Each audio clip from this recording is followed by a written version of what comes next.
A'udzu billahi minasyaitonir rajim. Bismillahirrahmanirrahim. Alhamdulillahi rabbil alamin wal 'aqibatu lil muttaqin wala 'udwana illa 'alal zalimin. Asyhadu an la ilaha illallah wahdahu la syarika lah, al malikul haqqul mubin, wa asyhadu anna sayyidana Muhammadan 'abduhu wa rasuluh.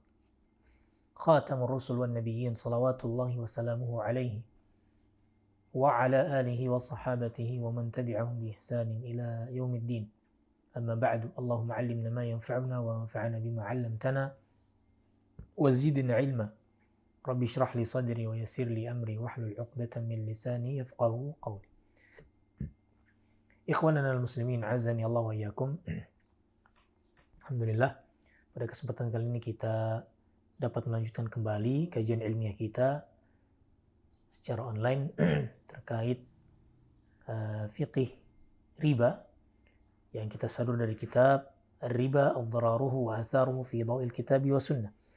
Riba, bahaya dan dampaknya menurut perspektif Al-Quran dan Sunnah. Yang dikarang oleh Syekh Wahab bin Sa'id Al-Qahtani rahimahullah ta'ala. Insyaallah pada kesempatan kali ini kita akan melanjutkan kembali pada tema riba nasi'ah, yang dimana pada pertemuan-pertemuan sebelumnya kita telah mengulas terkait riba fadl, dan sekarang kita coba masuk pada riba nasi'ah. Berkata musannif rahimahullah, riba nasi'ah adalah riba yang terkenal di masa jahiliyah dahulu, yang masyhur fil jahiliyah. Li'anna al-wahid minhum kana yadfa'u malahu li ghairihi ila ajal. Yaitu dengan cara seorang itu membayar kepada orang lain dengan hartanya pada waktu yang telah ditentukan. Ala an ya'khudhahu minhu kulla syahrin qadran mu'ayyana. Dengan syarat dia akan mengambil keuntungan setiap bulannya. Jadi bila ada seorang yang mencoba membayar ke saudaranya dengan cara kredit misalnya, maka yang kreditur pemberi utang tadi itu berharap dapat keuntungan setiap bulannya.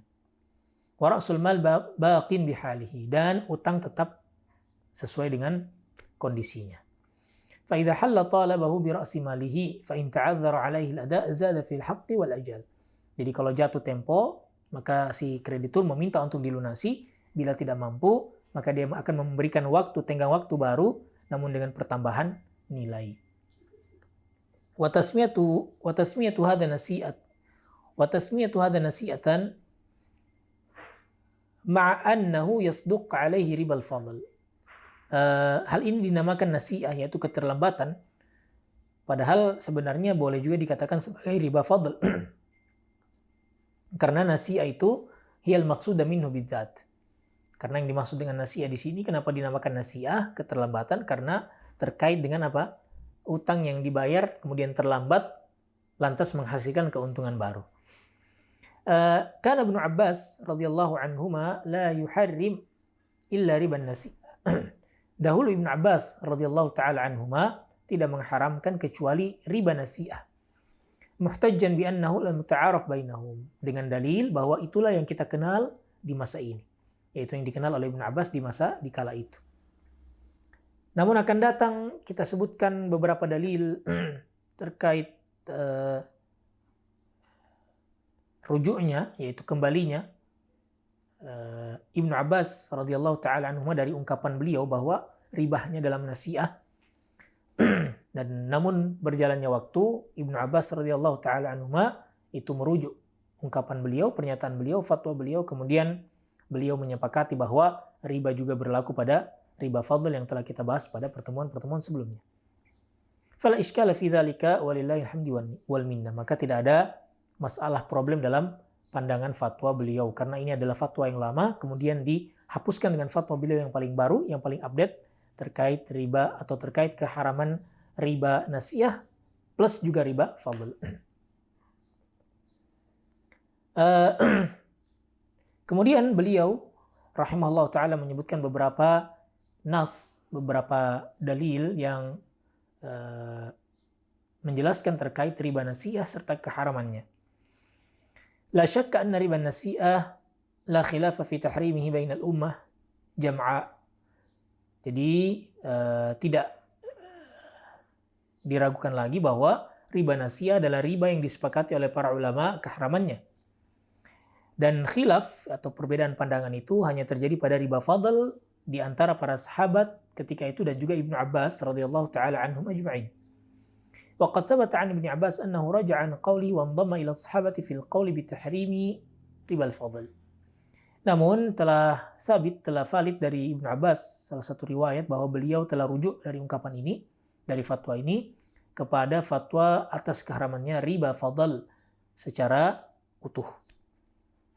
Wa sayati tafsilul qaul fi dzalika qariban insyaallah, dan akan kita jelaskan rincian hal tersebut pada tema-tema setelahnya insyaallah. Amma binisbah li riba nasiyah fa tahrimuhu thabitun bil kitabi wa sunnah wal ijma'. Adapun riba nasiah yaitu riba keterlambatan tadi ya.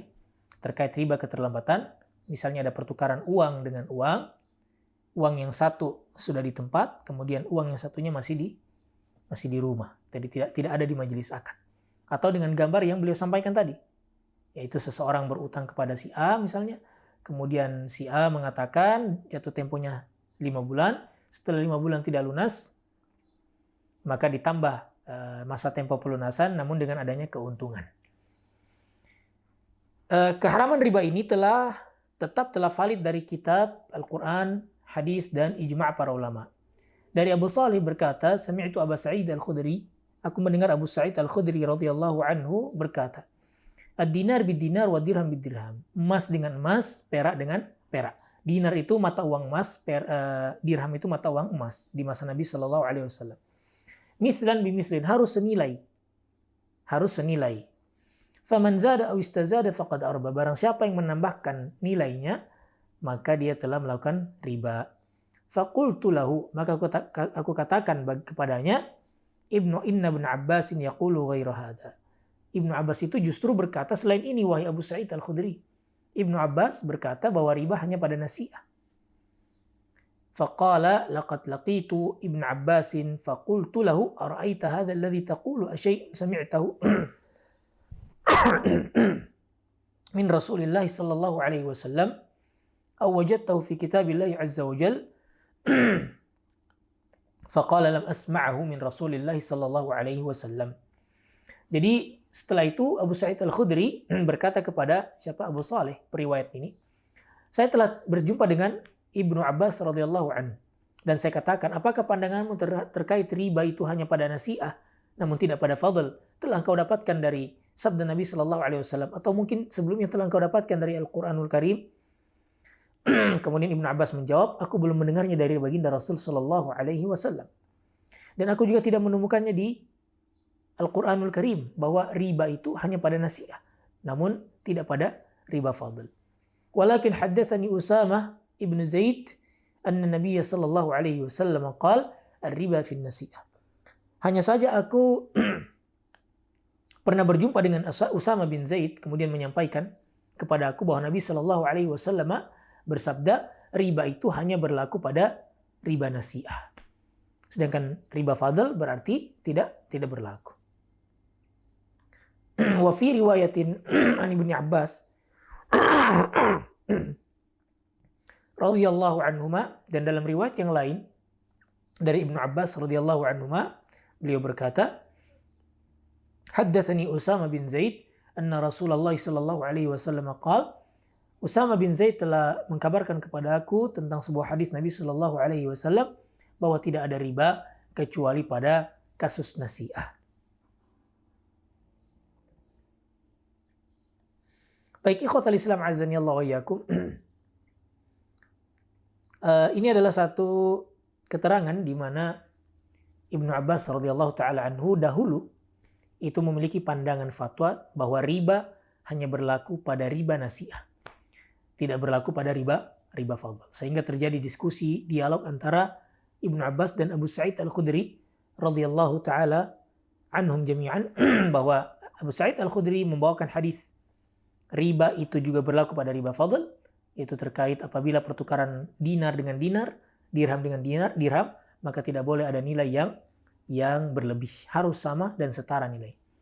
Sedangkan Ibnu Abbas ketika itu hanya mendapatkan satu riwayat dari Usama bin Zaid, bahwa Usama bin Zaid berkata Rasulullah sallallahu alaihi wasallam bersabda, riba hanya berlaku pada nasi'ah, yaitu riba keterlambatan, bukan riba yang nilainya berbeda. Baik ikhwatal Islam azanillahu wa yakum, ada keterangan dari Imam Nawawi rahimahullah taala yang cukup menarik terkait riwayat yang telah kita sampaikan tadi. Namun insya Allah akan kita bahas pada pertemuan berikutnya terkait riwayat atau keterangan dari Imam An-Nawawi rahimahullah taala, juga kesimpulan atau keterangan dari beliau, dan semoga apa yang telah kita bahas ini walaupun sedikit mungkin, namun menjadi ilmu yang bermanfaat buat kita semuanya dan bisa kita terapkan pada keseharian kita dan aspek kehidupan kita. Baik, wassallallahu ala nabiyina Muhammadin wa ala alihi wa sahbihi wasallam. Subhanakallahumma rabbana wa bihamdika asyhadu an la ilaha illa anta astaghfiruka wa atubu ilaik. Kurang lebihnya kami mohon maaf. Wassalamualaikum warahmatullahi wabarakatuh.